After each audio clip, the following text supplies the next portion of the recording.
నమస్తే. ఓం శ్రీ గురుభ్యో నమ. ఓం నమో భగవతే శ్రీరమణాయ నమ. ఉపదేశసారం. మొదటి సూత్రం. కర్తురాజ్ఞయా ప్రాప్యతే ఫలం కర్మ కిం పరం కర్మ తజ్జడం. కర్తురాజ్ఞయా ప్రాప్యతే ఫలం కర్మ కిం పరం కర్మ తజ్జడం. కర్తురాజ్ఞయా ప్రాప్యతే ఫలం కర్మ కింపరం కర్మ తజ్జడం. దీనికి అర్థము, సృష్టికర్త ఆజ్ఞానుసారమే కర్మ నుండి ఫలితము వస్తుంది.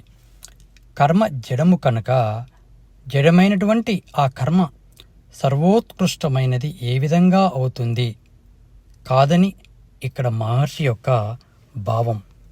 ఇక కర్తురాజ్ఞయ అంటే ఏమిటి?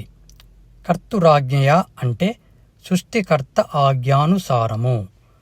మరి సృష్టికర్త ఎవరు? ఈ సృష్టిని సృష్టించినటువంటి ఆ ఆదిశక్తి మూలమైనటువంటి ఆ యొక్క ఈశ్వరుడు.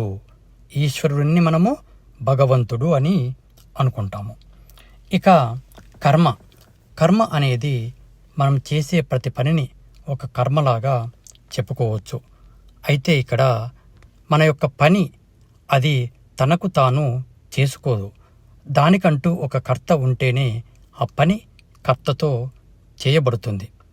అందుకని ఇక్కడ మహర్షి మనం చేసే పనిని జడ పదార్థంగా చెప్పారన్నమాట. ఇక్కడ అంటే పనినే మనము కర్మ అని అంటాము.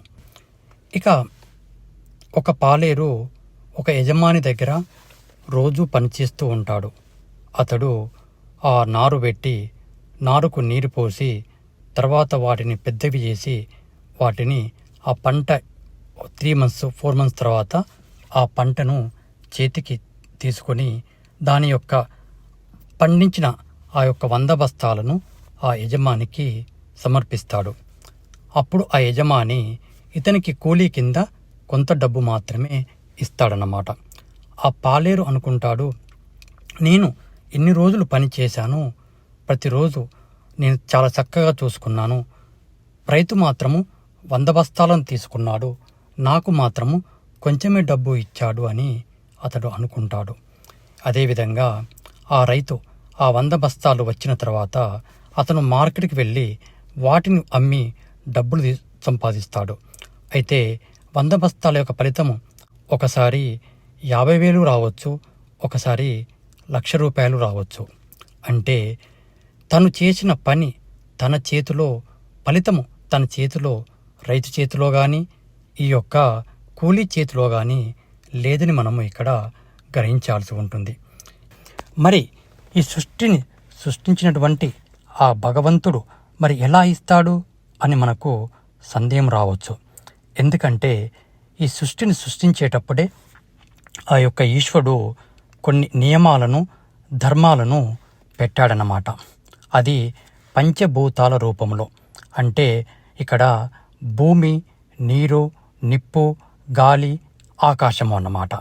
ఇవి ఉంటేనే ఆ యొక్క పంట పండగలిగింది.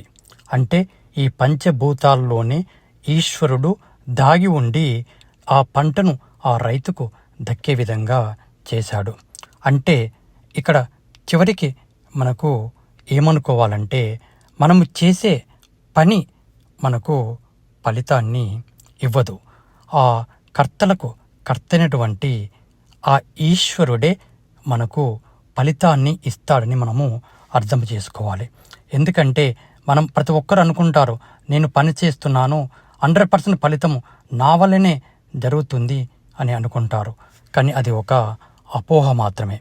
అందుకని మనం చేసే పని మనకు 100% రిజల్ట్ మన ద్వారా ఇవ్వదు అని ఇక్కడ మహర్షి వివరించారు.